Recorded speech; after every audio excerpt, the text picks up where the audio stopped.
Hello everyone. तो पिछले episode में हमने देखा कि कैसे जियांग खान और उसकी टीम को मारने के लिए हान लिंग और उसके ग्रैंडपा ने एक प्लान बनाया था। वो डार्क सिटी के ब्लडलेस डीमन को हायर करते हैं उन लोगों को निपटाने के लिए। वहीं दूसरी तरफ जियांग खान और उसकी टीम खुशियां मना रहे थे और साथ ही आने वाले 3 इवेंट्स मार्शल आर्ट कंपटीशन के बारे में स्ट्रेटेजी भी। तभी वो ब्लडलेस डीमन उन पर हमला करना शुरू कर देता है, जो कि काफी ज्यादा पावरफुल था। पर जियांग खान उसकी फॉर्मेशन से एस्केप करके उसे बड़ी ही बेदर्दी से जान से मार चुका था। और अब तक इन लोगों को भी पता लग जाता है कि किसी ने इस ब्लडलेस डीमन को हायर किया है उन्हें रास्ते से हटाने के लिए। इस एपिसोड की स्टार्टिंग में दिखाते हैं कि अब तक ज़ाओ ये के साथ जो कुछ भी हुआ वो इसकी रिपोर्ट देने के लिए पहुंच जाती है क्लाउड ड्रीम पवेलियन के मेन हॉल में। क्लाउड ड्रीम पवेलियन की पवेलियन मास्टर लो युनमैंग थी, जिसके बारे में पिछले एपिसोड में हम दादाजी को हान लिंग से और उनके छोटे भाई से बात करते हुए सुन पा रहे थे। यहाँ ज़ाओ ये युनमैंग को बताती है कि उस 7 स्टार फॉर्मेशन को बाहर से ब्रेक नहीं किया गया होता तो वो शेप शिफ्टिंग डीमन कभी भी बाहर आकर इस तरीके की तबाही नहीं करता। यहाँ पर ज़ाओ ये युनमैंग के सामने प्रूफ लाने के लिए उस ब्लडलेस डीमन को अपने साथ लेकर आ गई थी, जिसे दिखाते हुए वो बताती है कि वैसे तो ये ब्लडलेस डीमन बहुत ज्यादा पावरफुल है, लेकिन बिना किसी मतलब के ये किसी पर अटैक नहीं करते। इसका साफ सीधा मतलब यही है कि इन्हें ह्यूमन रेस में इनवाइट किया गया है। इन सारी बातों को सुनने के बाद लो युनमैंग कहती है कि तुम कहना चाहती हो कि ये कोइंसिडेंस नहीं बल्कि किसी ने जानबूझ के प्रिपेयर किया है तुम्हारी टीम को रास्ते से हटाने के लिए। ज़ाओ ये कहती है कि आपने बिल्कुल सही समझा। मुझे लगता है कि ये सारी चीजें 3 कैन असेंबली से जुड़ी हुई हैं और अगर मुझसे पूछा जाए तो मेरा सीधा शक जाता है हान लिंग फेंग पर, क्योंकि यहाँ पर सभी को पता है कि वो हमारी गॉड स्लेइंग टीम से कितनी नफरत करता है। तो उसके अलावा ये सपना किसने देखा होगा कि हमारी टीम डिसअपियर हो जाए और आने वाला कंपटीशन भी उसके लिए बहुत जरूरी है। तो उसने ही सोचा होगा कि हमें रास्ते से हटा दिया जाए ताकि हमसे लड़ना ना पड़े। पर लो युनमैंग एक क्लैन लीडर थी, वो इस तरीके से फैसला नहीं सुना सकती थी। तो वो हमारी ज़ाओ ये से कहती है कि अगर ये काम हान लिंग फेंग ने किया है अकॉर्डिंग टू यू, तो फिर तुम्हारे पास इसे साबित करने के लिए क्या प्रूफ है? ज़ाओ ये के पास कोई प्रूफ नहीं था, इसलिए इस सवाल पर उसकी बोलती बंद हो जाती है और थोड़ा सोचने के बाद वो चुप भी हो जाती है, क्योंकि उसके पास सच में कोई एविडेंस नहीं था। उसके इस बात को एक्सेप्ट करते ही लो युनमैंग कहती है कि देखो, अगर तुम मुझे प्रूफ लाकर दे सकती हो तो फिर मैं तुम्हारी गॉड स्लेयर टीम को जस्टिस दिलाने में पूरी हेल्प करूंगी। पर अगर तुम्हारे पास किसी तरीके का कोई प्रूफ नहीं है तो एज अ मास्टर मैं कुछ भी नहीं कर सकती। और इसके अलावा मैं तुम्हें एक नसीहत देना चाहती हूँ, बिना एविडेंस के दूसरों के इंटेंशन जानने से अच्छा है कि अपनी कल्टीवेशन पर ध्यान दो, ताकि आने वाले कंपटीशन में तुम फेयर तरीके से जीत पाओ। अपनी कल्टीवेशन को बढ़ाने पर ध्यान दोगी तो ये सारी चीजें फिजूल लगेंगी। उसकी बातें सुनने के बाद ज़ाओ ये को काफी ज्यादा गुस्सा आ रहा था और वहीं लो युनमैंग ये कहते हुए वहाँ से निकल जाती है कि फिलहाल तुम्हारे लिए अपनी पावर को बढ़ाना ज्यादा जरूरी है, तो उस पर ध्यान दो बोलकर वो वहाँ से चली जाती है। उसके जाने के बाद ज़ाओ ये भी वहाँ से निकलते हुए दांत पीस कर कहती है कि तुम्हें एविडेंस चाहिए ना, आप ही लेकर आती हूँ। और इसके बाद अपनी टीम के पास पहुँच जाती है, जो की बाहर उनका इंतजार कर रहे थे। वो लोग उससे पूछते हैं कि अंदर क्या हुआ, तो उन्हें कुछ खास जवाब नहीं देती, बल्कि वो जियांग खान की तरफ देखते हुए कहती है कि जियांग खान और लियांग तुम दोनों मेरे साथ माउंट गोल्डन ओक्स जाओगे। जियांग खान तो एक झटके में रेडी हो जाता है। वही रहा सवाल लियांग का, तो वो मुंह बनाते हुए कहता है कि ये रात के 9 बज रहे हैं बॉस, और मैंने डॉक्टर से बात किया है, उन्होंने कहा है कि मैं अभी ग्रो कर रहा हूँ और ऐसे में मुझे पूरी नींद लेने कहा गया और मेरे लिए जरूरी भी है। अगर मैंने इनफ स्लीप नहीं ली तो फिर मेरी ब्यूटी खराब हो जाएगी और साथ ही मैं स्ट्रॉन्ग भी नहीं बन पाऊंगा। क्या आप ऐसा चाहती है बॉस? पर उसकी प्यारी बॉस ज़ाओ ये उसकी बातों को एक कान से सुनती है और दूसरे कान से निकाल देती है। वहीं ज़ाओ ये कीशुए से कह रही थी कि तुम और न्यूमैंग दोनों डार्क सिटी जाकर उस ब्लडलेस डीमन के बारे में पता करोगी कि उसे किसने यहाँ आने को कहा था। न्यूमैंग जो कि सो रहा था कीशुए से अपने साथ लेती है और वहाँ से रवाना हो जाती है। वहीं सभी लोग वहाँ से निकल जाते हैं और बेचारा लियांग वहीं रोता रह जाता है कि यार मुझे सोना है, मैं सच में बढ़ता बच्चा हूँ। पर जब वो देखता है कि उसकी दाल नहीं गली, उसे जाना ही पड़ेगा, तो ना चाहते हुए भी अपने पाँव उठा ही लेता है। और दूर से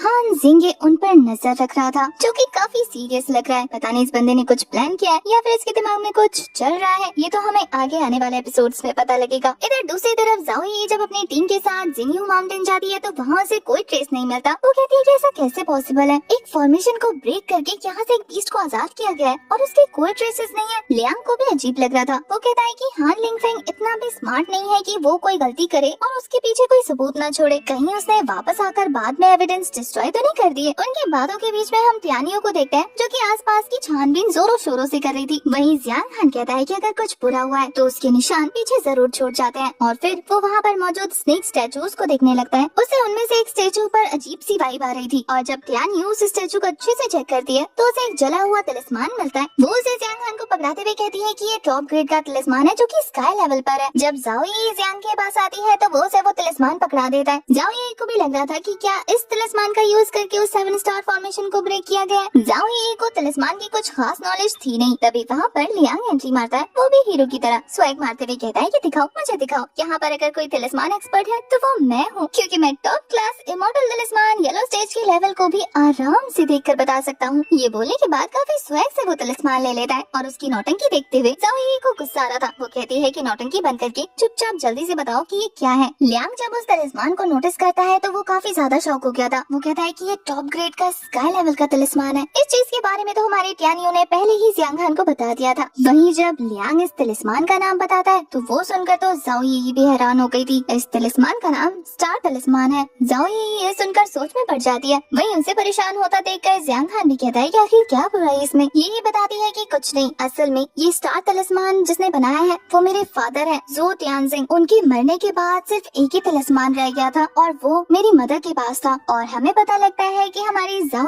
की मदर और कोई नहीं बल्कि लो युनमेंग है, यानी कि क्लाउड ड्रीम पवेलियन की मास्टर। इसी वजह से वो हमारी ज़ाओ को स्ट्रॉन्ग बनने को कह रही थी और ज़ाओ को उनकी बातें बुरी लग रही थी। पर यहाँ पर जियांग हान एक बहुत ही काम की बात करता है। वो कहता है कि ऐसा भी तो हो सकता है कि यही सेम तिलिस्मान डेप्यूटी हान ने भी बनाया हो, क्योंकि तुमने ही तो कहा था ना कि इस 7 स्टार फॉर्मेशन को बनाने वाले तुम्हारे फादर ज़ाओ और डेप्यूटी मास्टर एल्डर हान जिंग है। तो अगर 7 स्टार फॉर्मेशन उन्होंने बनाया होगा तो इसे ब्रेक करने के लिए तिलिस्मान भी तो दोनों के पास हो सकता है ना। अब जियांग की बात बहुत ज्यादा सेंस बना रही थी, इसलिए ज़ाओ यही कहती है कि हाँ तुमने सही कहा, क्योंकि अगर कहा जाए मॉम के बारे में तो वो कभी भी उस बीस्ट को आजाद नहीं करेंगी, वो भी उस तिलिस्मान का यूज करके जो कि फादर से बिलोंग करता हूँ। तो इसका सीधा सीधा शक जाता है एल्डर हान पर। अब ज़ाओ को प्रूफ मिल चुका था तो वो कहती है कि चलो अब जल्दी से क्लाउड ड्रीम पवेलियन चलते हैं, जाकर लियू युनमेंग को इस बारे में बताते हैं। जब वो स्टार तिलिस्मान को देखेंगी तो खुद ही सारा माजरा समझ जाएंगी। जियांग हान भी उनके पीछे पीछे निकलने वाला था कि तभी अचानक से एक जगह पर पाँव रखने पर वो एक फॉर्मेशन को एक्टिवेट कर देता है और वहाँ से तेजी से गायब हो जाता है। जाने से पहले उसने अपने टीममेट्स को केयरफुल रहने को कहा था, क्योंकि चारों तरफ खतरा है। थोड़ी देर के बाद जियांग हान उसी जगह पर फिर से अपीयर हो जाता है। उसे समझ नहीं आता कि वो कहाँ गया, क्योंकि उसके टीममेट्स उसके आसपास नहीं थे। वो तो उन्हें आवाज लगाने लगा था। ना तो उसके आसपास टियानियो थी, न लियांग और न ही ज़ाओ यी। तभी वहाँ पर जियांग पेंग एक मास्क मैन के साथ सामने से आते हुए कहता है कि ब्रदर लिंग फेंग की ये टर्निंग फ्लाइंग फॉर्मेशन तो कितनी ज्यादा जबरदस्त की है, बड़ी जल्दी अपना काम कर दिया। जियांग पेंग को वहाँ देखने के बाद जियांग हान को काफी ज्यादा गुस्सा आ रहा था। वो कहता है कि अच्छा तो ये काम तेरा है, अब सीधा सीधा बताएगा कि ये किसके कहने पे कर रहा है और वो तिलिस्मान तुझे कहाँ से मिले। उसने तो अपना डैगर जियांग पेंग की तरफ तान दिया था। पर जियांग पेंग जियांग हान के सामने उस मास्क मैन को पेड़ करते हुए कहता है कि जियांग हान तू मरने वाला है और तुझे अभी भी दूसरों की फिक्र हो रही है। तुझे ये सवाल करने से पहले मुझसे ये पूछना चाहिए कि आखिर मैं तुझे कैसे मारने वाला हूँ। और फिर वो रेड मास्क पहने हुए उस बंदे को इशारा करता है हमारे जियांग हान पर अटैक करने को, जिस पर वो बंदा भी जियांग हान की तरफ आगे बढ़ते हुए अपनी स्वॉर्ड बाहर निकाल लेता है। उस बंदे ने अपनी पावर शो करनी शुरू कर दी थी। वहीं जियांग हान को समझ नहीं आता कि वो इस बंदे का रन यानी कल्टीवेशन चेक क्यों नहीं कर पा रहा, आखिर ये बंदा है कौन। वहीं वो बंदा तो काफी स्पीड के साथ जियांग हान के पास आकर अटैक थ्रो कर चुका था। उसकी स्पीड जियांग हान को भी बहुत इम्प्रेसिव लगती है, पर वो फिर भी उसके अटैक्स को डॉज करते हुए उसके पीछे पहुंच जाता है और उस बंदे के रिएक्ट करने से पहले ही उस पर अपनी डैगर से अटैक थ्रो कर देता है कि एनर्जी बहुत ज्यादा जबरदस्त तरीके से रिलीज हो रही थी। जियांग पेंग के लिए तो खड़ा होना भी मुश्किल हो रहा था, पर फिर भी वो जोर जोर से हंसते हुए कहता है कि जियांग हान तू इस बार एक रियल मास्टर के सामने खड़ा है, तो तेरी ये चालाकियां इस बार काम नहीं करेंगी। वही दिखाते हैं कि उस बंदे ने जियांग हान के अटैक को काफी आराम से ओवरपावर कर लिया था और अब वो भी अपने स्वॉर्ड मूव से हमारे जियांग हान को कड़ी टक्कर देने लग जाता है। जियांग पेंग पीछे से उसके मजे ले रहा था और वहीं दूसरी तरफ ये मास्क मैन काफी ज्यादा स्पीड में अटैक थ्रो करते थे। जियांग हान को संभलने का मौका नहीं दे रहा था और वो उस पर एक जबरदस्त स्लैश लगा देता है। जियांग हान के रिएक्शन से लग रहा था कि ये अटैक उस पर भारी पड़ चुका हो और तभी वहाँ देखते देखते स्मोक फैल जाता है। स्मोक के हटने के बाद वहाँ पर सिर्फ वो मास्क मैन मौजूद था। जियांग हान वहाँ से गायब था। अब जियांग हान को गायब देखने के बाद लियांग पेंग को याद आने लगता है कि कैसे पिछली बार वो तेजी से एस्केप करते हुए उसके पीछे आ गया था और मारकर उसके सारे दांत बाहर निकाल दिए थे। उस बात को याद करके उसे गूज़बम्स आने लगते हैं। वो सोच रहा था कि पता नहीं इस बार भी कहाँ से ये बंदा हाजिर होकर उसकी कुटाई लगा देगा। स्टार्टिंग में तो उसे जमीन पर पड़े हुए ब्लड को देखकर ऐसा ही लग रहा था जैसे कि इस मास्क मैन ने उसकी बॉडी को ही ठिकाने लगा दिया और सिर्फ खून खून रह गया। पर जब वो देखता है कि वो मास्क मैन भी खामोश है तो पुरानी बातों को याद करके डरने लगता है। लेकिन फिर जब उसे वो मास्क मैन काफी सीरियस नजर आता है तो खुद को रिलैक्स कर लेता है कि चलो एक पावरफुल इंसान उसके पास है, उसके रहते तो वो बंदा उसे कुछ नहीं कर पाएगा। पर उस मास्क मैन के चेहरे पर भी कंफ्यूजन थी कि खून तो यहाँ पर गिरा है, इसका मतलब इंजर्ड तो वो हुआ है, आखिर गया कहाँ। तभी उन दोनों को वहाँ पर एक केव नजर आता है जो कि जमीन के नीचे जा रहा था, जिसे देखकर वो कहते हैं कि वो पक्का यहीं से भाग गया होगा। जियांग पेंग जोश जोश में उस मास्क मैन को ऑर्डर देते हुए कहता है कि जल्दी से अंदर जाकर उसे मार डालो। वो मास्क मैन उसे घूर कर देखकर कहता है कि एक बात बता दूं तुझे, मैं यहाँ पर काम पूरा करने आया हूँ, ना कि तेरा ऑर्डर सुनने। दोबारा अगर ऑर्डर दिया ना तो उंगली ही हाथ से अलग कर दूंगा। अब ये धमकी सुनने के बाद तो उस बंदे की सिट्टी पिट्टी गुल हो जाती है। वो उसके आगे रिग्रेट करते हुए कहता है कि माफ कर दो भैया, जैसा आप कहे मैं आपको ऑर्डर नहीं दूंगा, लेकिन आपको उसे मारने का काम मिला है वो तो कर लीजिए। ये सुनकर वो मास्क मैन आओ देखा ना ताओ झटके से कूदकर अंदर पहुंच जाता है। ज़ांग फैमिली सोच रहा था कि चलो चलकर अपनी आंखों से उसकी मौत देखेंगे, लेकिन कूदने से पहले उसकी हालत खराब हो जाती है। डर के मारे सोचता है कि यही वेट कर लेता हूँ, क्या जाता है। वही दूसरी तरफ केव के अंदर का सीन दिखाते हैं। ज़ियांग हान इंजर्ड हालत में ही जब अंदर पहुँचता है तो उसे वहाँ पर जंजीरों से ट्रैप एक कॉफिन मिलता है। जिस जगह ज़ियांग हान पहुँचा था उस जगह को गोल्डन स्प्लेंडेड माउंटेन कहते हैं और इस जंजीरों से ट्रैप कॉफिन को गोल्डन कॉफिन केव। ज़ियांग हान के अकॉर्डिंग तो यहाँ पर वो मॉन्स्टर ट्रैप था ना, तो फिर यहाँ पर इस कॉफिन का होना काफी अजीब बात है। वो इस बारे में सोच ही रहा था कि तभी पीछे से उस मास्क मैन की स्वॉर्ड तेजी से उसी की तरफ आ रही थी और वो वक्त रहते उस अटैक को बहुत मुश्किल से डॉज करता है। अगर एक सेकंड की भी देरी हो जाती तो उसकी गर्दन उसकी धड़ से अलग हो जाती। पीछे से वो मास्क मैन भी तेजी से झपट्टा मारकर उसकी तरफ अटैक थ्रो कर देता है और अब वो दोनों यहाँ पर भी दो हाथ करने लग गए थे। तो मास्क मैन हवा में जंप करते हुए अपनी सारी स्पिरिचुअल एनर्जी गैदर करके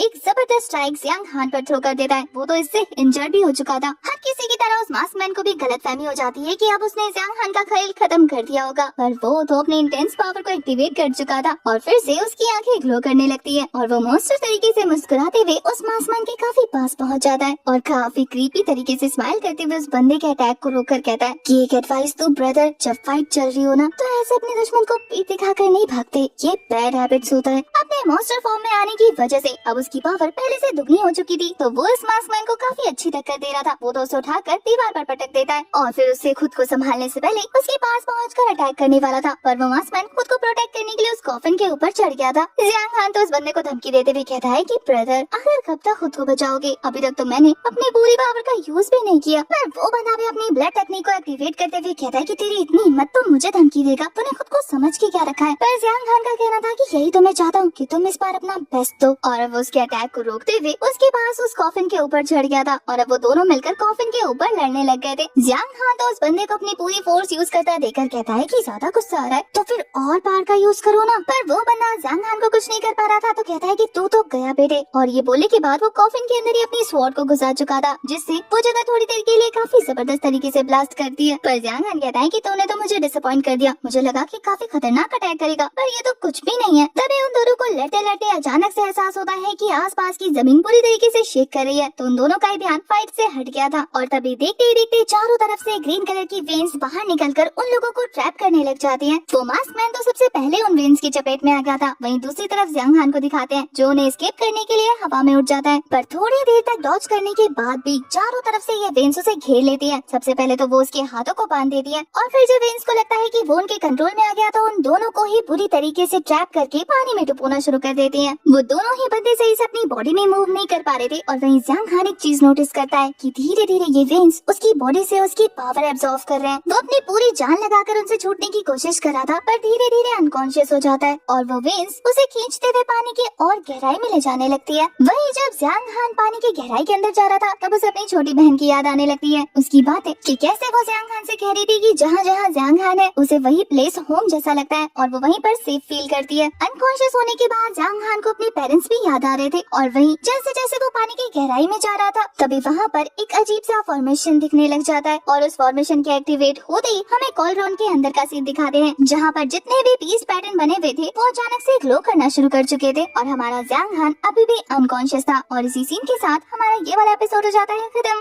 अब नेक्स्ट एपिसोड में देखने को मिलेगा कि क्या ज़ियांग हान खुद को इस मुसीबत से बचा पाता है। नेक्स्ट एपिसोड के लिए कमेंट कीजिए। तब तक के लिए bye bye, tata, take care.